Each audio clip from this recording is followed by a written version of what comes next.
अस्मद्गुरुभ्यो नमः। श्रीमते रामानुजाय नमः। श्री गोदादेव्यै नमः। श्रीरंगनाथाय नमः। कर्कटे पूर्व फल्गुन्यां तुलसी काननोद्भवां पांड्ये विश्वंभरां गोदां वंदे శ్రీరంగనాయకీం। ప్రియ భగవద్బంధువులారా, ధనుర్మాస వ్రత మహోత్సవాలలో భాగంగా ఈరోజు 25వ పాసురాన్ని అనుసంధానం చేసుకుని ఆ పాసురంలో ఉన్నటువంటి విశేషాంశాలు చూద్దాం. ఈ పాసురం చాలా ముఖ్యమైనటువంటి పాసురం. అంటే పరమాత్మ యొక్క తత్వాన్ని ఆవిష్కరింపజేసే పాసురం. ఈ పాసురం కనుక తెలుసుకున్నట్లయితే పరమాత్మ కటాక్షం పరిపూర్ణంగా లభిస్తుంది అని మన గోదాగోపికలంతా కూడా చెప్తారనమాట. కాబట్టి ఈ పాసురంలోకి మనం ఇప్పుడు వెళ్ళిపోదాం.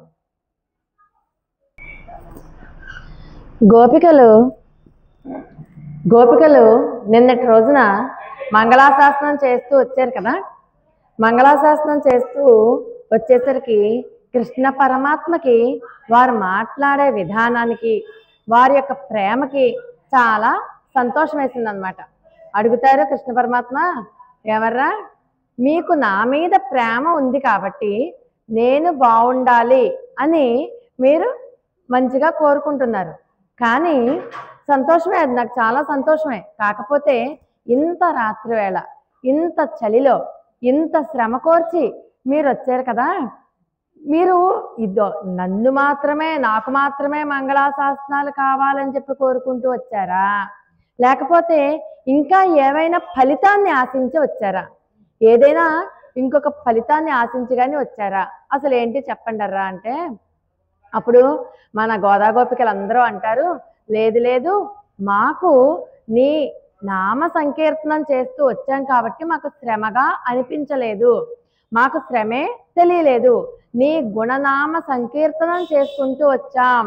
నామ సంకీర్తనం వల్ల మా శరీరానికి ఎటువంటి బాధ కలగలేదు, అలా సంకీర్తనం చేసుకుంటూ నడుచుకుంటూ వచ్చేసాం అంతే అంటారు ఈరోజు గోదాగోపికలు. కానీ మాకు ప్రధానమైనటువంటి ప్రయోజనం ఏంటి అంటే నీ దివ్య గుణనామ సంకీర్తన చేయడము, నీకు మంగళాశాసనాలు పాడము. నీకు మంగళాశాసనాలు పాడడమే మాకు అత్యంత ప్రియమైనది. అంచేత మాకేమీ శారీరక బాధ అయితే ఏం లేదు, నెమ్మదిగా పాటలు పాడుకుంటూ నడుచుకుంటూ వచ్చేసాం అంతే, నువ్వు బాగుండాలని చెప్పి మేము కోరుకున్నాం అంటారు. మనకి గడిచిన పాసురాలలో మనకి చాలాసార్లు చెప్తారు, సర్వ పదార్థాలలోనూ పరమాత్మే ఉన్నాడు, పరమాత్మని మనకి పట్టుకోవడం రావాలి, అలాగే సర్వ శబ్దాలు ఆయనవే, సర్వ రూపాలు ఆయనవే, ఏ రూపమైనా ఆయనదే, అలాగే ఏ శబ్దమైనా ఆయనదే. అంటే విష్ణు సహస్రనామము అంటాం కదా, సహస్ర అంటే 1000 నామాలు అని కాదు, అక్కడ సహస్రము అంటే అనంతమైన నామాలు. అంటే ఈ లోకంలో ఉన్న నామాలన్నీ ఆయనవే, శబ్దాలన్నీ ఆయనవే అని అనుకుంటాం కదా, అది చెప్తున్నారు. మామూలుగా చూస్తే ఈ ప్రాపంచిక శరీరంతో ఉన్నప్పుడు పరమాత్మని ఈ ప్రాపంచిక శరీరంతో చూడడానికి వీలవదు. మనతో మనం ఎలా అయితే ఉన్నామో, మిగతా వస్తువులను ఎలా చూస్తున్నాము, మిగతా వస్తువులు ఎలా కదులుతున్నాయి, అలాగా కదలాడే శరీరంతో చూడడానికి మనకి శక్తి సరిపోదు, అలా వీలు లేదనమాట, చూడలేం కూడా. పరమాత్మ దివ్యదేహంతో ఉంటాడు, కానీ ఆయనని గుర్తించడం మాత్రం చాలా కష్టం. పరమాత్మ దివ్యదేహంలో మాత్రమే కనబడతాడు మనకి, కానీ ఆ దేహంతో ఉన్న ఆయన గుర్తించాలి అంటే మనకు ఉన్నటువంటి జ్ఞానం సరిపోదు. అంటే పరమాత్మ యొక్క గుణాల గొప్పదనం విని అదే ప్రేమగా మారి పొంది తీరాలనే ఆతృత చేత వీళ్ళు ఇంట్లో ఉండలేక పరిగెత్తుకుని కృష్ణ పరమాత్మ సాన్నిధ్యానికి వచ్చారు.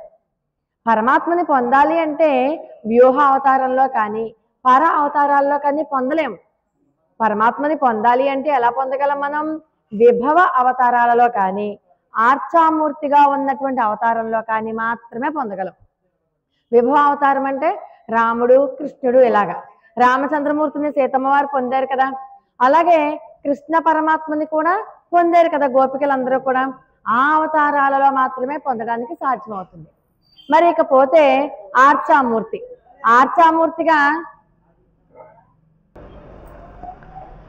ఆర్చామూర్తిగా ఉన్న స్వామిని ఎలా పొందుతారు?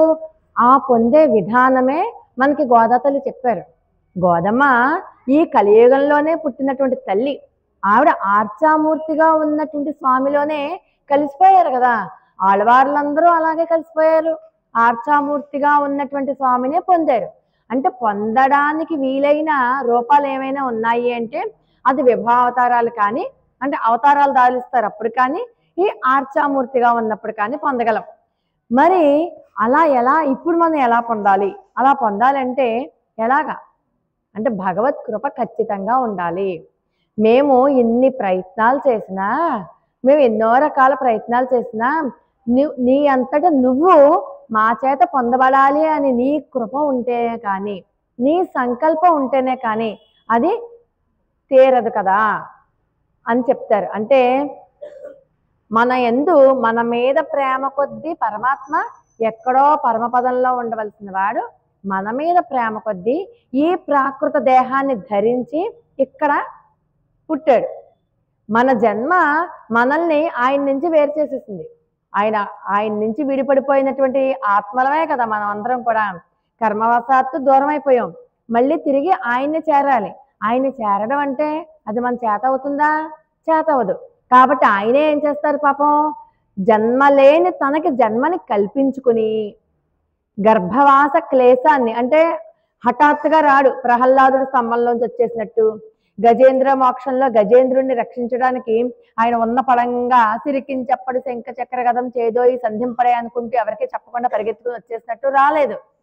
తను కూడా ఒక అమ్మకి గర్భంలో నిలిచి ఆ గర్భం ద్వారానే పుట్టాడు. ఎందుకు పుట్టాడు అలాగా? మనకి దగ్గర అవ్వాలని. మన జన్మ ఆయనకి దూరం చేస్తే ఆయన జన్మ మనల్ని ఆయనకి దగ్గర చేస్తోంది. మన కోసం పుట్టాడు కదా. ఇక్కడ జన్మ లేనివాడు జన్మించాడు అనమాట. జన్మే లేదు ఆయనకి, జన్మ లేదు, మళ్ళీ లేకపోవడం లేదు, ఏమీ లేదు. అలాంటి వాడు మన కోసం ఎన్నో బాధలు పడి జన్మించాడు. అర్జునుడికి కూడా అదే చెప్తారు మనకి, బహూనీమే వ్యతీతాన్ని జన్మాని తవచార్జున. చాలా జన్మలు ఉన్నాయి, నీకు ఉన్నాయి, నాకు ఉన్నాయి. నా జన్మలు నీ జన్మలు కూడా నాకు తెలుసు, కానీ నీకే తెలియదు అని. మనం ఎన్నో జన్మలు ఎత్తి ఎత్తి ఎత్తి చివరికి మళ్ళీ మానవ జన్మ ఎత్తాం. మనం ఎన్ని జన్మలు ఎత్తాము అన్నది మనకు తెలియదు, కానీ పరమాత్మకు తెలుసు. ఆయన ప్రతి అవతారంలోనూ మనతో పాటు పుట్టినప్పటికీ కూడా ఆయన ఎన్ని జన్మలు ఎత్తారో, మనం ఎన్ని జన్మలు ఎత్తారో ఆయనకి తెలుసు. మనకి భగవద్గీతలో కూడా అదే చెప్తారు, జన్మకర్మ చమే దివ్యం ఏవం యో వేత్తి తత్వతః అని. అంటే మన కర్మలు ఈ పుట్టడానికి సహకరిస్తాయి, ఆయన మనల్ని పొందడానికి ప్రయత్నం చేస్తూ ఉంటాడు. కాబట్టి ఈ రకంగా మనం పుట్టడం గిట్టడం చేస్తూ ఉంటాం, ఆయన మాత్రం మనల్ని పొందుదామని చెప్పి ప్రతి యుగంలోనూ మన కోసం అవతారం చేస్తూనే ఉంటారు. ఈ యుగంలో ఆర్చామూర్తిగా అవతారం చేశారు. ప్రతి యుగంలోనూ ప్రతి సందర్భంలోనూ ధర్మ సంస్థాపన కోసం ఆయన ఏదో ఒక అవతారం ఎత్తుతూనే ఉంటారు. ధర్మ సంస్థాపనార్థాయ సంభవామి యుగే యుగే అని చెప్పుకునే పరిత్రాణాయ సాధూన వినాశాయ చ దుష్కృతాం. ధర్మ సంస్థాపనార్థాయ సంభవామి యుగే యుగే అని చెప్పుకుంటాం కదా. ఈ అవతారంలో ఈసారి ఆర్చామూర్తిగా వచ్చారు. మరి తరిగొండ వెంగమాంబ ఆర్చామూర్తిగా ఉన్నటువంటి స్వామిని పెళ్లి చేసుకోలేదా? పొందిందా లేదా? మన గోదా తల్లి ఆవిడ కూడా ఆర్చామూర్తిగా ఉన్నటువంటి శ్రీరంగనాథుల్లోకి వెళ్ళిపోయి ఐక్యమైపోయింది కదా. అంటే ఆర్చామూర్తిగా ఉన్నటువంటి స్వామిని కూడా మనం పొందొచ్చు అని మనకి ఈ పాసురంలో చెప్తోంది. పైగా ఆయన అలాంటి వాడు దయామయుడు. మనకంటే దయ లేదు, కానీ పరమాత్మకి అపరిమితమైనటువంటి దయ, ప్రేమ, కృప. అందుచేత ఆయన సహజ స్వభావం అది వాత్సల్యం. ఆయనకి సహజ గుణం ఏంటంటే వాత్సల్యం. మన మీద ఉన్నటువంటి వాత్సల్యము, ప్రేమ కొద్దీ ఆయన పరమపదాన్ని కూడా వదిలేసి ఇక్కడ మన ఈ భూమి మీద మన కోసం పుట్టాడు అంటూ ఈ రహస్యాన్ని మనకి చెప్తున్నారు. ఆర్చామూర్తిగా ఉన్నా పొందొచ్చు, విభవ అవతారాల్లోనూ పొందొచ్చు. ఇప్పుడు మనం కలియుగంలో ఉన్నాం కాబట్టి ఆర్చామూర్తిగా ఖచ్చితంగా పొందొచ్చు. అది మనకి అమ్మవారు చేసి చూపించారు. ఎలా చేశారనుకుంటున్నారు? అసలు ఇదంతా ఎలా జరిగింది? గోపికలు ఉన్న సమయం ఏంటి, గోదా తల్లి ఉన్న సమయం ఏంటి ఒకసారి ఆలోచించండి. గోదా తల్లి కలియుగంలో, గోపికలు ద్వాపర యుగంలో. మరి వీళ్ళందరూ ఎలా కలిసి వెళ్తున్నారు? ఎలా వెళ్తున్నారు? అమ్మవారు ఎక్కడికి వెళ్ళలేదు, కూర్చుని తపస్సు చేశారు. తపస్సు చేసి భావన చేత, భావన ప్రకర్ష చేత తాను ఊహించుకున్నారు. తన ఉన్న చోటే రేపల్లే, తన చుట్టుపక్కల ఉన్న వాళ్ళ స్నేహితురాళ్ళందరూ కూడా గోపికలు. అక్కడ ఉన్నటువంటి వటపత్ర సాయే శ్రీకృష్ణ పరమాత్మ అని ఊహించుకుని భావన ప్రకర్ష చేత ఈ తిరుప్పావి దేవి వ్రతం అంతా చేశారు. భావన ప్రకర్ష అంటే చూడండి, మనకి అన్నమాచార్య కీర్తన కూడా ఉంటుంది. భావములోన భాగ్యములోన గోవింద గోవింద అంటూ పిలుస్తారు. మన భావన ఇంపార్టెంట్. మనం ఏ రకంగా మనసులో భావిస్తే ఆ రకంగానే. సరే, మన గోదాగోపికలంతా కూడా శ్రీకృష్ణ పరమాత్మ యొక్క జన్మ రహస్యం తెలుసుకున్నాము అని చెప్తున్నారన్నమాట. ఎవరైనా సరే భక్తిలో పరిపూర్ణత సాధించాలి అంటే ఖచ్చితంగా శ్రీకృష్ణ పరమాత్మ యొక్క అంటే ఆ పరమాత్మ యొక్క జన్మ రహస్యాన్ని, ఆ తత్వాన్ని తెలుసుకుని తీరాలి. ఎవరైతే పరమాత్మ తత్వాన్ని తెలుసుకుంటారో వాళ్ళకే పరమాత్మ లభిస్తాడు. అంటే వీళ్ళు చెప్తారు, నీ స్వభావము తెలుసు, నీ స్వరూపము తెలుసు, మా స్వరూపము తెలుసు అంటారు. నీ స్వరూపం అంటే ఏంటి? నువ్వు భగవంతుడివి, సృష్టికర్తవి, కార్యకారణతత్వం నువ్వని చెప్పి తెలుసు. నిద్రిస్తున్న సింహం గుహలోంచి బయటకు వచ్చిన తత్వం చూసాం కదా మనం 23వ పాసురంలో. అందుకని కార్యకారణతత్వం తెలుసు. నువ్వు అవ్యయుడవు, నువ్వే సృష్టికర్తవు, సృష్టిని పరిపాలించేది నువ్వే. నీ నుంచి విడిపడిపోయాం మేము. గోదాదేవి స్వరూపం మాకు తెలుసు అంటే మేము నీ నుంచి విడిపడిపోయిన ఆత్మలం, స్వరూప జ్ఞానం కలిగి ఉన్నాం. కాబట్టి ఆ విషయం ఎవరికైతే తెలుసుకుంటారో అది చేయాలని చెప్పి ప్రతిసారి పరమాత్మ ప్రయత్నిస్తూనే ఉంటాడట. కానీ తెలుసుకున్న వాళ్ళు మాత్రమే, పరమాత్మ యొక్క రహస్యం తెలుసుకున్న వాళ్ళు మాత్రమే పరమాత్మను చేరుకుంటారట. తెలుసుకోలేని వాళ్ళు నశించిపోతారు. పరమాత్మని ద్వేషించే వాళ్ళు కూడా నశించిపోతారు. అందుచేత ఎవరైతే పరమాత్మ యొక్క స్వరూపాన్ని, పరమాత్మ యొక్క అవతార లక్ష్యాన్ని తెలుసుకుంటారో, అవతార లక్ష్యం అంటే ఏంటి? పరమాత్మ ఎందుకు పుడతాడు? మనల్ని పొందడానికి పుడతాడు అన్న విషయం తెలుసుకోవాలి. అవతార లక్ష్యం అంటే ఇంకోటి ఏదో కాదు, పరమాత్మ అవతారం మనల్ని పొందడం కోసం, మనల్ని తన దగ్గరికి చేర్చుకోవడం కోసం. అది పరమాత్మ యొక్క అవతార లక్ష్యం. ఆ అవతార లక్ష్యాన్ని తెలుసుకున్నప్పుడు మనం ఖచ్చితంగా పరమాత్మ సాన్నిధ్యానికి వెళ్ళగలం. ఈ అపోతన చేత సంహారం, చకటాసుర భంజనం అవన్నీ తెలుసుకున్నాం కదా. ఈ పాసురంలో కంసుని యొక్క వధ తెలుసుకుంటూ ఆ యొక్క అవతారం ఎవరి కోసము అన్నది మాకు తెలిసింది అని చెప్పి చెప్తారు ఈ పాసురంలో. ఒక్కసారి మనం పాసురాన్ని అనుసంధానం చేసుకుని పాసురంలో ఉన్నటువంటి అర్థంలోనికి వెళ్ళిపోదాం. ఆండాల్ దివ్య తిరువడిగలే శరణం. ஒருத்தி மகனாய் பிறந்து ஓரிரவில் ஒருத்தி மகனாய் ஒழித்து வளரா கரிக்கிலானாகித்தான் தீங்கு நினைந்தா கருத்தை பிழைப்பித்து கஞ்சன் வயிற்றில் நெருப்பெண்ண நின்ற நெடுமாலே உன்னை அறுத்தித்து வந்தோம் பரே தருதியாகில் திருத்தக்க செலவமும் சேவகமும் யாம்பாடி வருத்தமும் தீரிந்து மகிழ்ந்தேல் ஒரெம்பாவாய். ఆండాల్ దివ్య తిరువడిగలే శరణం. ఈ పాసురంలో వీళ్ళు ఏమంటున్నారంటే ఒరెత్తి మగనాయ్ పిరందు అంటే ఒకళ్ళకి కుమారుడిగా పుట్టినవాడా. ఒకళ్ళకి కుమారుడిగా పుట్టినవాడా అని అండం ఎందుకు? ఇంకో చోట కూడా ఏమంటారంటే ఓరిరవిల్ ఒరెత్తి మగనాయ్ ఒళిత్తు వలరా, ఒకే రాత్రిలో వేరొక ఆమె దగ్గరకు చేరినవాడా. అంటే పేర్లు చెప్పరు ఇక్కడ. పేర్లు చెప్పితే భయం వీళ్ళకి. అది కంసుడు లేని కాలం అయినా సరే, కాలం కాకపోయినా సరే, ఈ మాటలు వింటే ఏమన్నా కంసుడు ఏమన్నా వచ్చేసి అపకారం తలబెడతాడేమో నా చిన్ని కృష్ణుడికి, అందుకని చెప్పి పేరు ఎందుకు చెప్పడం? పేరు చెప్తే, అడ్రస్ చెప్తే మళ్ళీ ఇంకో 4 రాక్షసుల్ని పంపిస్తారు. అదీగాక మన పూర్వాచారం ప్రకారము పెద్దవాళ్ళని ఎవరిని పేరు పెట్టి పిలవం కదా. మన చూడండి, మన పిల్లలకి అత్తగారుల పేరు, మామగారుల పేరు పెట్టుకున్నా వాళ్ళని ఇంకో పేరు పెట్టి పిలుస్తాం, కానీ మన అత్తగారుల పేర్లతోటి, మన మామగారుల పేరుతోటి పెడితే అస్సలు పిలవం కదా. అది ఒక ఆచారం కూడాను. అందుచేత వీళ్ళు ఏం చేస్తున్నారు? ఒకడికి కుమారుడిగా పుట్టినావు అని చెప్పి శ్రీకృష్ణ పరమాత్మని అంటున్నారు. ఒకడికి కుమారుడిగా పుట్టడం ఏంటి అంటేట, ఒకళ్ళు తపస్సు చేస్తే, ఒకళ్ళు యజ్ఞం చేస్తే, ఒకళ్ళు పుత్రకామేష్టి యాగం చేస్తే 4 పిల్లలు పుట్టారు. రామ, లక్ష్మణ, భరత, శత్రుఘ్నులు. కానీ 4 వ్రత ఉపవాసాదులు చేస్తే, 4 అంటే ఎవరు? దేవకి, వసుదేవులు, నందుడు, యశోద. ఈ 4 యొక్క తపస్సు ఫలితంగా కృష్ణ పరమాత్మ ఒక్కడే పుట్టాడు. ఒకళ్ళు యజ్ఞం చేస్తే 4 పుట్టారు, 4 తపస్సు చేస్తే ఒకళ్ళే పుట్టారట. అందుకని ఆ ఒకళ్ళు ఎవరట? కృష్ణ పరమాత్మ. మరి ఎవరికి పుట్టాడు కృష్ణుడు? చెరసాలలో పుట్టాడు. దేవికి పుట్టాడు. ఎలా పుట్టాట? మామూలుగా పుట్టలేదట. ప్రాకృతన దివ్య దేహంతోనే పుట్టాట. చతుర్భుజాలు కలిసి ఉన్నటువంటి స్వామిగానే పుట్టాట. ఏ అవతారంలోనూ కూడా అలా పుట్ల. కానీ ఈ అవతారంలో మాత్రం తన చతుర్భుజాలతో కూడి ఉన్నటువంటి పిల్లాడిగానే పుడితే వీళ్ళు భయపడిపోయారట. భయపడిపోయారు. సాక్షాత్తు దేవదేవుడైనటువంటి ఆ పరమాత్మ తనకి పుట్టాడు అంటే ఎంత గొప్పదనం. భగవంతుణ్ణే కుమారుడిగా పొందినటువంటి దేవకీదేవి కీర్తిని శ్లాఘిస్తున్నారు. అమ్మ ఎంత గొప్ప తల్లి ఆవిడ, అలాంటి తల్లి ఇక ముందు ఉండదు, మళ్ళీ రాదు అన్నట్టుగా చెప్తున్నారు. అందుకని గౌరవార్థం ఒక ఆమెకి కొడుకుగా పుట్టాడు అని చెప్తున్నారు. ఒరిత్తి అంటే ఒకతే అన్నారు తప్పితే దేవకీదేవి అని మాత్రం అనలేదు. సర్వలోకాలకి సర్వభూతాలకి ఆయనే కారకుడు కదా.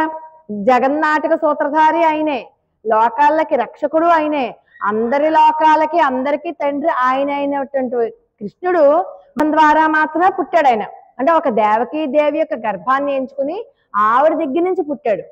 చూడండి, సర్వలోకాలకి తండ్రి అయినా ఆ సర్వలోకాలకి తండ్రి అయిన ఆయనకి తల్లి దేవకీదేవి. అందుకని దేవకీదేవి చాలా గొప్పది. అలాంటి తల్లి సృష్టిలో ఎక్కడా ఉండదు. కాబట్టి అటువంటి అమ్మకి పుట్టినటువంటి కృష్ణ అని పిలుస్తున్నారు అనమాట. అట్టి భాగ్యశాలి అయినటువంటి దేవకికి నువ్వు పుట్టావు. ఎలాగట, దేవకీదేవి కోరుకుంది కదా అని చెప్పి ప్రేమ కొద్దీ, ఈయనకి అసలే వాత్సల్యము ప్రేమ ఎక్కువ కదా, భక్తులకు వసులైపోతాడు కదా. అందుకని చెప్పి ఆ భక్తి కొద్దీట దేవకీదేవి యొక్క కోరిక తీర్చాలని చెప్పి పుట్టుకే లేని వాడు పుట్టాడు. ఎలా పుట్టాడు? గర్భవాస క్లేశాన్ని అనుభవించి మరీ పుట్టాడు. ఎంత ఔదార్యమయ్యా నీది, నీలాంటి కొడుకు ఆవిడికి పుట్టడం అంటే ఆవిడ ఎంత పుణ్యం చేసుకుందో. కాబట్టి ఆవిడ చాలా గొప్పది, అటువంటి తల్లి మళ్ళీ ఉండదు అంటూ నమస్కారం చేసుకుంటారు. అంతేకాదుట, పుట్టాక ఈ చతుర్భుజాలు చూసి కంసుడు ఏమన్నా చూశాడు అనుకోండి, కృష్ణుడే పుట్టాడు, శ్రీమన్నారాయణుడే అష్టమ గర్భంలో పుడితే నీకు తీసుకెళ్ళిపోయి మళ్ళీ ఏదో చేసేస్తాడని చెప్పి భయం వేసి, నాయన నువ్వు నీ స్వరూపాన్ని ఉపసంహరించుకో అని ప్రార్థించిందిట. పుట్టగానే తల్లిదండ్రుల మాట వినేసేట. రామచంద్రమూర్తి అయితే కాస్త పెద్ద అయ్యాక కాస్త ఊహది తెలిసింది, తండ్రి మాట జవదాటడు అని పేరు వచ్చింది. కానీ కృష్ణుడికి అలా కాదు, పుట్టగానే దేవకీ వసుదేవుల మాట వినేసి వెంటనే తన చతుర్భుజాలన్నిటినీ ఉపసంహరించుకుని మామూలు చంటి పిల్లాళ్ళగా అయిపోయాట. ఓరి రవిల్ ఒరిత్తి మగనాయ్ ఒళిత్తు వలరా. పోని పుట్టాక ఏమన్నా కాసేపు తల్లి ఒడిలో ఏమన్నా ఉన్నాడా? ఉండలా. అదే రోజు రాత్రి వేరొక ఆమెకు కుమారుడిగా వెళ్ళిపోయాడు. అదే రోజు రాత్రి పాపం కనీసం నలుగురికి చెప్పుకోవడానికి లేదు. అయ్యో నాకు కొడుకు పుట్టాడు అని చెప్పి వాయిద్యాలు వాయించండి అని చెప్పుకోవడానికి లేదు. ఒక స్వీట్ పంచిపెట్టడం లేదు. ఓ మధుర పదార్థం తినిపించడానికి లేదు. పాపం ఆ కృష్ణుడు అవతరించినటువంటి ఆ రాత్రే వేరొక చోటికి వెళ్ళిపోవాల్సి వచ్చింది. పైగా ఆ రాత్రి అద్వితీయమైనటువంటి రాత్రిట. సాక్షాత్తు శ్రీకృష్ణ భగవానుడు పుట్టినటువంటి ఆ రాత్రి అద్వితీయమైనది. ఆ రాత్రి కూడా చాలా గొప్పది. ఆ రాత్రిని కూడా పొగుడుతున్నారు వీళ్ళు. అంత అద్వితీయమైనటువంటి రాత్రి అది. కంసుడు చనిపోవడానికి బీజం వేసినటువంటి రాత్రి అదే. సాక్షాత్తు శ్రీమన్నారాయణుడు పుట్టినటువంటి రాత్రి అదే. ఇక్కడ పుట్టినవాడు వేరొక ఆమె దగ్గరికి వెళ్ళిపోయినటువంటి రాత్రి కూడా అదే. కాబట్టి ఆ రాత్రి అద్వితీయము. కృష్ణుడు అలా పుట్టాడో లేదోట, ఆ చీకటిలో ఈ దేవకీ వసుదేవుల చేతులకి కాళ్ళకి ఉన్న బంధనాలు కూడా పడిపోయాయి. అంటే ఎవరైతే శ్రీకృష్ణ జన్మ రహస్యాన్ని తలుచుకుంటూ ఉంటారో వాళ్ళకి కూడా కర్మ బంధనాలు ఇలాగే పడిపోతాయి అని మనకి గోదా తల్లి చెప్తున్నారు. అటువంటి రాత్రి వంటి రాత్రి అంతకు ముందు లేదు, ఇక ముందు రాదు. పాపం పుట్టిన చోట ఆనందంతో ఒక్కరోజు కూడా గడపకుండానే వేరొక చోటికి వెళ్ళిపోయాడు. మన జన్మ ఆయనకి మనల్ని దూరం చేస్తే ఆయన జన్మ మనకి దగ్గర చేసింది ఆయన్ని. పాపం వేరే చోటకి వెళ్ళి అక్కడ ఉన్నాడు. పుట్టిన వెంటనే యశోదకి బిడ్డడుగా వెళ్ళిపోయాడు కదా. లోకులందరికీ ఈ విషయం తెలియదుగా. వాళ్ళు ఏమనుకుంటున్నారు? యశోదకే పుట్టాడు అనుకుంటున్నారు. యశోదాదేవికే పుట్టాడు. పాపం దేవకీదేవికి పుట్టడం అయితే పుట్టాడు, కానీ ఒళ్ళో పడుకోలేదు, కనీసం ఏడవలేదు. ఏడిస్తే పాలు ఇద్దాం అనుకుంటే పాలు తాగలేదు, గుక్కిడి పాలు కూడా తాగలేదు. ఆ భాగ్యానికి దేవకీదేవి నోచుకోలేదు. కానీ అంతటి భాగ్యము కూడా యశోదాదేవి పొందింది. యశోదాదేవి దగ్గరికి తీసుకెళ్లి పక్కన పడుకోబెట్టింది. వెంటనే కేరమని ఏడ్చేట, చక్కగా యశోదమ్మ వారి యొక్క పాలు కూడా తాగేట. ఆహా, యశోదాదేవి కదా అసలైన అదృష్టవంతురాలు. 16 సంవత్సరాల పాటు శ్రీకృష్ణ బాల్య లీలా రసాలను అనుభవించినటువంటి యశోదాదేవి ఎంత ఉత్తమురాలు. అందుకని ఒరిత్తి ఆవిడ్ని కూడా పేరు పెట్టి పిలవాలా. అమ్మో యశోద అని దేవకి అని అంటే మళ్ళీ కంసుడు వచ్చాడు.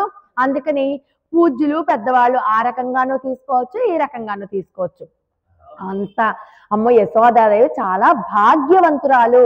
దేవకీదేవే భాగ్యవంతురాలు అనుకుంటే దేవకీదేవి కంటే కూడా భాగ్యవంతురాలు యశోదాదేవి. కృష్ణుడికి పాలిచ్చిందా, ఊయలు లూపిందా, జోలపాట పాడిందా, రోటికేసి కట్టేసిందా, చేయి పెట్టి బెదిరించిందా, చేతికి చిక్కమిచ్చి వెళ్ళు అడవులకి వెళ్ళి ఆవులను తోలుకునిరా అని చెప్పి పంపించి నియమించిందా, అఖిలాండ కోటి బ్రహ్మాండ నాయకుడు అందరినీ తన పొట్టలో దాచుకునేవాడు అలాంటి వాడిని కట్టి కొట్టి బెదిరించేటటువంటి గొప్ప అవకాశం ఎవరు పొందారు, గొప్ప భాగ్యం ఎవరు పొందారు? యశోదాదేవి కదూ. అటువంటి యశోదాదేవి ఉత్తమోత్తమైనటువంటి తల్లి. శ్రీకృష్ణుడిని శిక్షించింది, బంధించింది, కట్టింది, కొట్టింది, లాలించింది, ప్రేమగా పెట్టింది, అన్ని ఉన్నాయి. అన్ని రకాలైనటువంటి లీలా రసాలను అనుభవించింది కదా. అటువంటి యశోదాదేవి ఎంత అద్వితీయురాలు. మరి తనని చంపడానికి వచ్చినటువంటి పోతననే తల్లిగా భావించి పోతన ఇచ్చినటువంటి విషం అని మనకు తెలుసు. కానీ అటువంటి పాలను కూడా గుటుకు తాగి ఆవిడికే మోక్షాన్ని ఇచ్చాడే, మరి తన తల్లికి ఇవ్వడా? పోతనకే తనని తుదముట్టించాలని చెప్పి కపట వేషధారిణి అయి వచ్చినటువంటి పోతనకే ఉత్తమ లోకాలు ఇచ్చాడే, మరి తల్లికి ఇవ్వడా? ఆవిడికి తలస్థానం ఇచ్చాడు.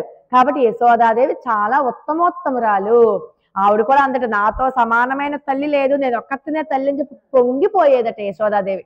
అంటే శ్రీకృష్ణ పరమాత్మ యొక్క బాల్య లీలా రసాలను అనుభవించినటువంటి భాగ్యశాలి అని మన గోదా గోపికలందరూ కూడా ఈరోజు ఈ పాసురంలో వీళ్ళని పొగుడుతున్నారు. సరే, తర్వాత ఏమంటారు? తరిక్కిలానాగిత్తాన్ తీంగుని నేంద కరుత్తే పిళాయిపిత్తు కంజన్. సరే, శ్రీకృష్ణ పరమాత్మకి ఇద్దరు తల్లులు. ఇప్పుడు ఎవరెవరు చెప్పుకున్నాం? దేవకీదేవి చెప్పుకున్నాం, యశోదాదేవి చెప్పుకున్నాం కదా. తర్వాత ఏం చేశాడు? తర్వాత ఎలా వెళ్ళాడు కృష్ణ పరమాత్మ దేవకీదేవి దగ్గర నుంచి యశోదాదేవికి? యశోదాదేవి దగ్గరికి ఎలా వెళ్ళాడు? ఆ రోజు రాత్రి, ఆ అద్వితీయమైనటువంటి రాత్రి ఆ గంపలో చిన్నారి కృష్ణుడిని పడుకోబెట్టుకుని వెళ్ళాడు. వెళ్తే మధ్యలో యమునా నది అడ్డొచ్చింది. యమునా నది అడ్డొస్తే యమునేమి దారి ఇవ్వలేదట.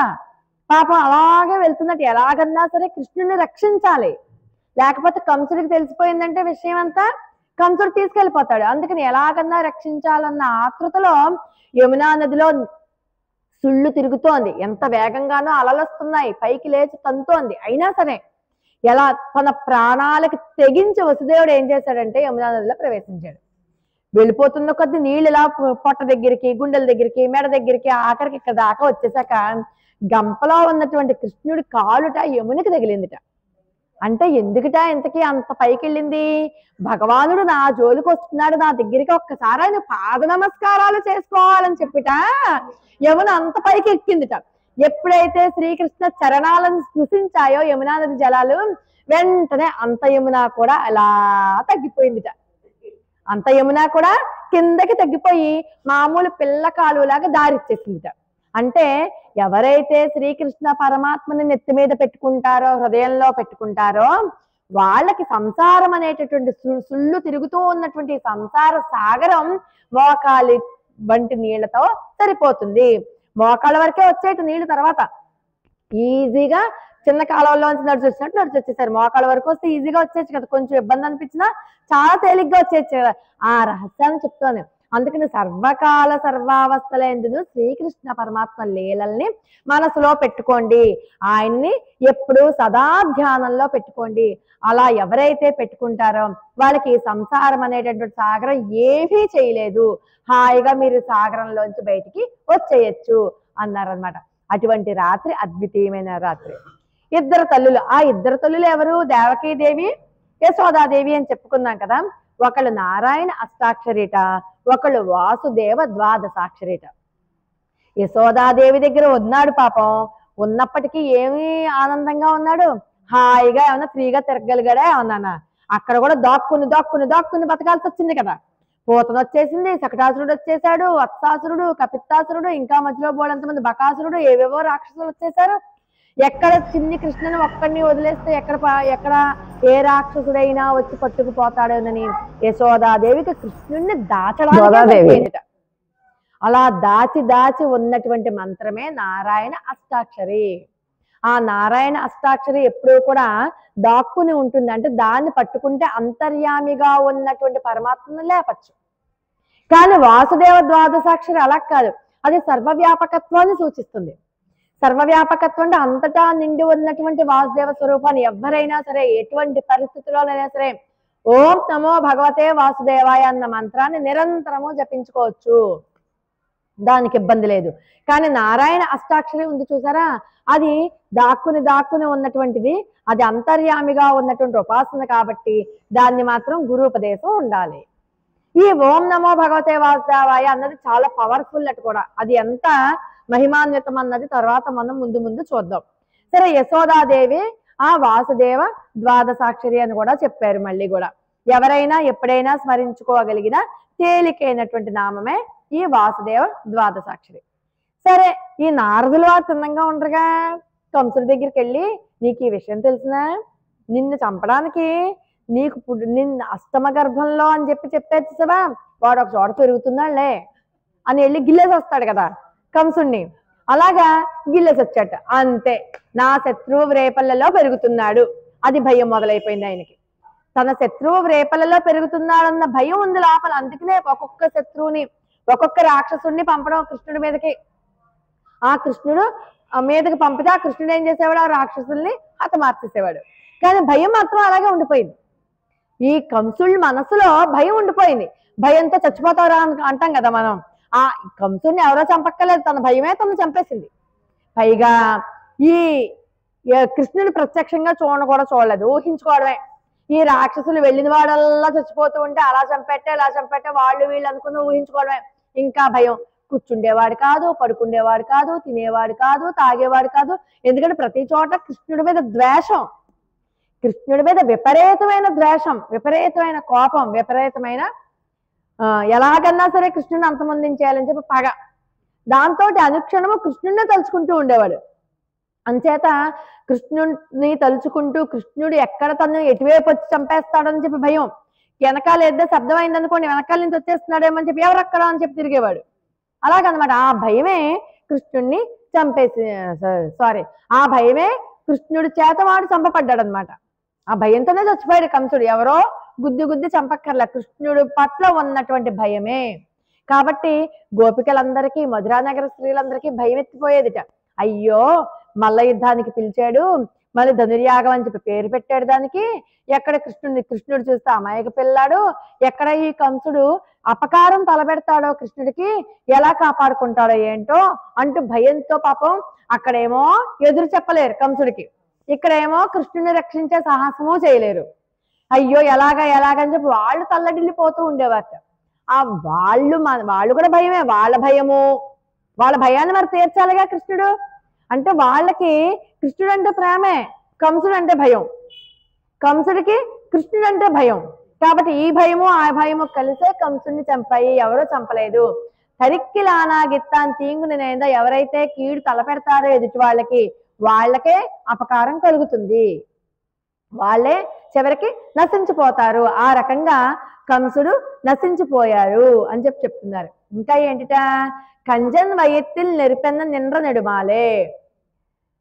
సరే, సర్వేశ్వరుడికి సాక్షాత్తు శ్రీకృష్ణ పరమాత్మకి తనను ఎవరైనా హింసిస్తారు, లేకపోతే తనను ఎవరైనా బాధ పెడతారు అని ఏమైనా కోపం ఉంటుందా? నిష్పక్షపాత బుద్ధితోనే ఉంటాడు పరమాత్మ. ఏదో చిన్నపిల్లలే. ఇంద్రుడు అంతటి వాడు ఏం చేశాడు, వీళ్ళకి హవిస్సు అందలేదని చెప్పి రాళ్ళవాను కురిపిస్తే ఏమనుకున్నాడు, పోనీలే వాడు నా భక్తుడే కదా, ఏదో తెలిసి తెలియకుండా చిన్నతనం కొద్దీ రాళ్ళు విసురుతున్నాడు, చేతులు పీకితే వాడే మానేస్తాడులే ఊరుకోలా. అలాగే కంసుడు మిగతా వాళ్ళ విషయంలో కూడా అలాగే ఊరుకున్నాడు. పోన్లే నన్నే కదా అన్నారు, తన్నేమన్నా అంటే ఏమి పెద్ద పట్టించుకోడు. కానీ తన ఆశ్రితులను ఏమైనా అంటే మాత్రం ఓర్చుకోడు. ఇప్పుడు తననే ఎన్ని దోషంలో చేసినా ఊరుకుంటాడు. పాండవులకు అపకారం చేయబట్టే కదా దుర్యోధనుడు నశించిపోయాడు. అలాగే తనని ఎన్నిసార్లు ఎన్ని రకాలైన దుర్భాషలు ఆడినా ఎన్ని తిట్లు తిట్టినా ఆ రకంగా అయినా నన్ను తలుచుకున్నాడు కదా అనుకుంటాడు తప్పితే అపకారం చెయ్యట. కానీ తన భక్తులకి ఎవరైనా సరే తన భక్తులకి నిందించినా తన భక్తుల్ని దూషించినా తన భక్తులకి అపకారం తలబెడితే మాత్రం చూస్తూ మాత్రం ఊరుకోడు శిక్షించేదాకా. అందుచేత తన భక్తులైన తనకి ఎంతో ప్రేమ ప్రీతిపాత్రమైనటువంటి ఆ మధురానగర స్త్రీలను ఇబ్బంది పెట్టాడు కాబట్టిట కంసుడు చచ్చిపోయాడు అని చెప్తారు. వీళ్ళేమంటారు ఇంకా ఉన్నై అరుత్తిత్తు వందోం పరేతరుదియాగిల్ కృష్ణ నీ అవతార రహస్యం మాకు తెలిసింది. ఇందాక చెప్పుకున్నాం కదా ఆయన అవతార రహస్యం ఏంటి, మనల్ని పొందడానికి వచ్చిన నీ అవతార రహస్యం. నువ్వు గర్భవాస క్లేశాలను అనుభవించి పుట్టుకే లేనివాడు మా కోసం పుట్టి మరీ వచ్చావు. ప్రహ్లాదుడిని రక్షించడానికి స్తంభంలోంచి వచ్చినట్టుగా హఠాత్తుగా రాలేదు, గజేంద్రుడిని రక్షించడానికి పైనుంచి దిగొచ్చినట్టుగాను రాలేదు. అవైతే వెంటనే అప్పుడప్పుడే వచ్చేసాయి కదా. మా కోసం నువ్వు 9 నెలల పాటు గర్భవాస క్లేశాన్ని అనుభవించావు చూడు, అప్పుడే మాకు అర్థమైంది నువ్వు మా కోసమే వచ్చావని. మేము ఇప్పుడు నిన్నే కోరి వచ్చాం. స్త్రీలమయ్యుండి ఆగలేక ఎప్పుడెప్పుడు నిన్ను చూస్తామా అని చెప్పి త్వరచేత ఆగలేక ఇంట్లో ఉండలేక నీ కోసం పరిగెత్తుకుని నీ సాన్నిధ్యానికి నిన్నే కోరి వచ్చాము అంటారు. శ్రీకృష్ణ పరమాత్మని అలా అనంగానే వెంటనే కృష్ణ పరమాత్మ అంటాడు, సరేనర్రా మీకు నేనేం చెయ్యాలో చెప్పండి అంటాడు. నువ్వు మా కోసం ఏం చెయ్యక్కర్లా, నువ్వు ఒక చోట పుట్టి వేరొక చోట పెరగక్కర్లేదు, దాక్కుని పెరగక్కర్లేదు, కంసుడి లాంటి వాళ్ళని ఎవరిని చంపక్కర్లేదు, ఇలాంటివేమీ నువ్వు మా కోసం చెయ్యక్కర్లేదు. ఒక్కసారి నువ్వు దర్శనమే చాలు, ఇస్తే నీ దివ్యమంగళ విగ్రహాన్ని మేము చూస్తాం. మేము నీకోసమే వచ్చాం, నిన్ను కోరుకుందామని చెప్పొచ్చాం, నీకోసము మాత్రమే వచ్చాం. మేము నీకు దాసులం కూడా, అంచేత మమ్మల్ని నువ్వు స్వీకరించు అంటూ పరిపరి విధాల ప్రార్థిస్తారు మన గోదాగోపికలంతా కూడా. మరి ఎంతటి ఆశ్రిత వ్యామోహం లేకపోతే శ్రీవైకుంఠంలో హాయిగా కాలు మీద కాలేసుకుని అక్కడ నిత్యసూరులు ఉంటారు, అనంత గరుడ విశ్వక్సేనాదులు అందరూ ఉంటారు, వాళ్ళందరూ అడుగులకి మడుగులు ఎత్తుతూ ఉంటారు, శేషసాయి ఉంటాడు, చక్కగా ఎప్పుడు కావాలంటే అప్పుడు పడుకోవచ్చు, ఇప్పుడు కావాలంటే అప్పుడు కూర్చోవచ్చు, ఎక్కడికన్నా వెళ్ళాలంటే గరుడాల వారు ఉన్నారు, ఆయన మీద ఎక్కి విహారానికి వెళ్ళచ్చు. అన్ని సౌఖ్యాలు వదిలేసుకుని ఈ భూమి మీదకి వచ్చాడంటే మనం అంటే ఎంత వ్యామోహం ఉంటే వస్తాడు. కానీ నీ వ్యామోహం కంటే మా వ్యామోహమే ఎక్కువ. నీకు మా మీద ఉన్నటువంటి ప్రేమ కంట మాకే నీ మీద ప్రేమ ఉంది. ఎందుకని? నువ్వు రావాలి కదా, నువ్వు రాకుండా మేమే వచ్చేసాం కదా, నీకోసమే వచ్చేసాం కాబట్టి మాకే నీ మీద ప్రేమ ఎక్కువ. కాబట్టి మా ప్రేమని చూసైనా సరే నువ్వు వెంటనే మమ్మల్ని తీసుకెళ్ళు, మాతో కలు అని చెప్తారు. వీళ్ళందరూ స్త్రీలు కదండి. స్త్రీలందరూ ఏం చేస్తారు, వాళ్ళ యొక్క అభిమానాన్ని కూడా పక్కన పెట్టేసి పరపురుషుడి కోసం పరిగెత్తుకుని వెళ్ళారంటే మాకు ఎంత వ్యామోహం లేకపోతే నీ మీద మేము అలా పరిగెత్తుకుని వస్తాం, నీ మీద ప్రేమ లేకపోతే అలా వచ్చేస్తామేంటి, ఎక్కడికైనా రాం కదా. అందుచేత నీ వ్యామోహం కంటే మా వ్యామోహమే ఎక్కువ, కాబట్టి అంతటి వ్యామోహం కలిగిన మమ్మల్ని ఉద్ధరించు అంటారు. పరేతరు దియాగిల్, ఎవర్రా ఇప్పటిదాకానేమో నన్నే కోరొచ్చాను అని చెప్తున్నారు కదా, మళ్ళీ పరేతరు దియాగిల్ అంటారేంటి, పర ఇస్తే ఇయ్య అంటారేంటి? మీ మనసులో 2 రకాలైనటువంటి భావనలు ఉన్నాయర్రా. ఒకప్పుడేమో నన్నే కావాలంటారు, అంతలోనే పరే కావాలంటారు. ఏంటి అది అంటే, కాదు మేము అడిగితే మాత్రం నువ్వు ఇచ్చేస్తావేంటి?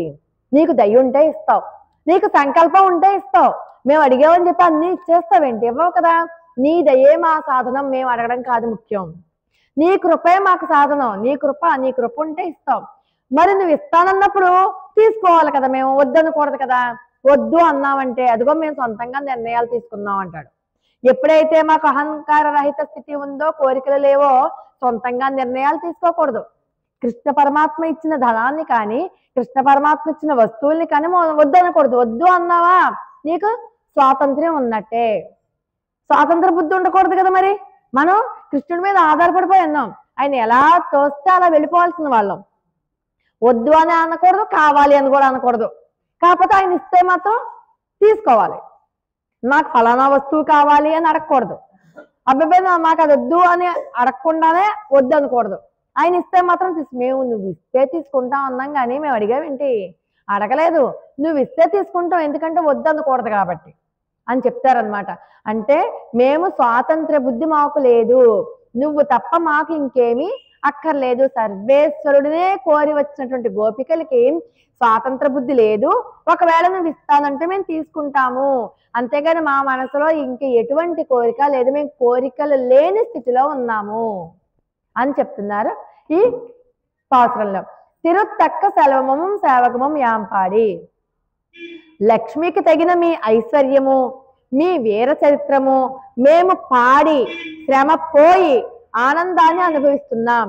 ఏమర్రా, మీరు చాలా శ్రమ పడి వచ్చారు, మీకు క్లేశం అంతా పాపం శారీరక శ్రమ శుభ్రంగా ఉంది, చాలా మంచులో తడుచుకుంటూ వచ్చారు కదా అంటే, లేదు లేదు లేదు, నీ ఐశ్వర్యాన్ని పాడుకుంటూ వచ్చాం. పాథేయం పుండరీకాక్ష నామ సంకీర్తనామృతం. మేము నామ సంకీర్తన చేసుకుంటూ నడుచుకుంటూ వచ్చేయడం వల్ల మాకు శారీరక శ్రమే తెలియలేదు. మాటల్లో కబుర్లో పడి చాలా దూరం వచ్చేసావే అనుకుంటాం కదా. ఈసారి కబుర్లు కాకుండా సంకీర్తన చేసుకుంటూ వస్తే ఇంకా ఎక్కువ దూరం వెళ్తాం, అంటే పరమాత్మ సాన్నిధ్యానికి వెళ్తాం అనమాట. అంటే పరమాత్మకి సంబంధించిన కథలు చెప్పుకుంటూ, పరమాత్మకి సంబంధించిన కబుర్లు చెప్పుకుంటూ, కృష్ణలీలను గుర్తు చేసుకుంటూ, లేకపోతే కృష్ణ భజనలను అలా ఏదో పరమాత్మ యొక్క దైవనామ స్మరణ చేసుకుంటూ వచ్చామనుకున్నా తెలియకుండానే చాలా దూరం వచ్చామే అనిపిస్తుంది. అప్పుడు శ్రమ తెలియదు, ఏమి తెలియదు, కాళ్ళు నొప్పులు ఉండవు, ఒళ్ళు నొప్పులు ఉండవు కదా. అలా ఎంతంత దూరాలు నడుచుకుంటాం మనం. 7 కొండలు ఎక్కుతాం, నడిచి వెళ్తామని చెప్పి మొక్కుకుంటాం, లేకపోతే వాడపల్లి నడిచి వెళ్తామని చెప్పి మొక్కుకుంటాం. నడిచినప్పుడు పరమాత్మకి సంబంధించినవన్నీ గుణగాన నామ సంకీర్తన చేసుకుందాం అనుకోండి, అసలు నడిచినట్టే తెలియదు. అది పరమాత్మ నామ సంకీర్తనకు ఉన్నటువంటి మహత్యం అనమాట. మనకి ఎటువంటి శ్రమ లేకుండా తేలిగ్గా ఆయన మాయలో పెట్టేసుకుని, భక్తిలో మనల్ని మునిగేలా చేసేసుకుని ఆయన తీసుకెళ్ళిపోతారు తేలిగ్గా. కాళ్ళు ఎవరికి నొప్పి పెడతాయి? వాళ్ళు ఆయన నామస్మరణ చేయకుండా వేరే వేరే కబుర్లు చెప్పుకుంటూ వస్తారు చూసారా, వాళ్ళు అలసిపోతారు. కావాలంటే మీరు అబ్జర్వ్ చేసుకోండి ఈసారి ఎప్పుడైనా సరే. మనం భగవన్నామ సంకీర్తన చేసుకుంటూ భగవద్ గుణగాన వైభవాన్ని కీర్తించుకుంటూ వెళ్తే మనకి శ్రమ ఉండదు, చాలా తేలిగ్గా భగవత్ సాన్నిధ్యానికి వెళ్ళిపోతాం. అలా కాకుండా వేరే రకంగా ప్రవర్తించామా ఖచ్చితంగా మనం శ్రమ పడతాము అని చెప్తున్నారు అనమాట. కాబట్టి నామ సంకీర్తన చేసుకుంటూ వచ్చాము. నీవు శ్రీయప్పతివి కదా, అందుచేత నీ యొక్క ఐశ్వర్యమే మా ఐశ్వర్యం, ఆ ఐశ్వర్యాన్ని చూసి మేము ఆనందిస్తాం, మా శ్రమ పోతుంది. అప్పుడు నీ ఐశ్వర్యాన్ని మేము కీర్తించుకుంటే మాకు అసలు శ్రమే అనిపించదు.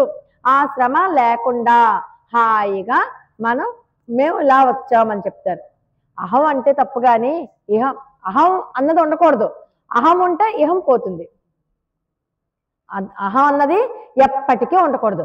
అహం పోతే ఇహం పోతుంది, అహం పోవాలి. అహం అంటే నేను అన్నది పోయింది అనుకోండి, ఈ లోకంలో ఇంక మనకి స్థానం ఉండదు. చక్కగా స్వామివారి యొక్క సాన్నిధ్యానికి, దివ్య వైకుంఠానికి వెళ్ళిపోతాం. అహం ఉన్నంత కాలం మనం ఇక్కడ దొలుతూ ఉండాల్సిందే. పునరపి జననం పునరపి మరణం పునరపి జనని జఠరే శయనం ఇహ సంసారే బహుదుస్తారే కృపయా పారే పాహి మురారే భజ గోవిందం భజ గోవిందం భజ గోవిందం గోవిందం భజ మూఢమతే అంటారు శంకర భగవత్పాదుల వారు. అందుకని ఎప్పుడైతే నువ్వు గోవిందుడిని భజిస్తావో, ఎప్పుడైతే నువ్వు గోవిందుడిని కీర్తిస్తావో, నువ్వు ఈ జనన మరణ సంసార చక్రం నుంచి బయటకు వచ్చేస్తావు. అహం పోతే ఇహం పోతుందని చెప్పుకున్నాం కదా. ఆ అహం పోవాలి అంటే గోవింద నామస్మరణ. స్వామి నువ్వే మాకు దిక్కు అని అనుకోవాలన్నమాట. అంటే మనం ఎప్పుడైనా సరే దేవాలయానికి వెళ్ళినప్పుడు పెద్ద పెద్ద లిస్టులు రాసుకుని మనకు ఆ కోరిక కావాలి, ఇంతకు ముందు కూడా చెప్పుకుందాం మనం. అన్ని కోరికలు విడివిడిగా అడిగే బదులు అన్ని ఇచ్చే ఒక్కని అడిగేస్తే సరిపోతుందిగా. 10 సార్లు 10 కోరికలు కోరుకుండే బదులు ఒక్కసారి నువ్వే కావాలి అంటే చాలు కదా. ఆయన వస్తే ఆయనతో పాటు వైకుంఠం వచ్చేస్తుందిగా. విడివిడిగా కోరుకోవడం ఎందుకు? అది మనకి తెలియక మనం ఏం చేస్తున్నాం, వెళ్ళిన ప్రతిసారి ఒక్కొక్క కోరిక.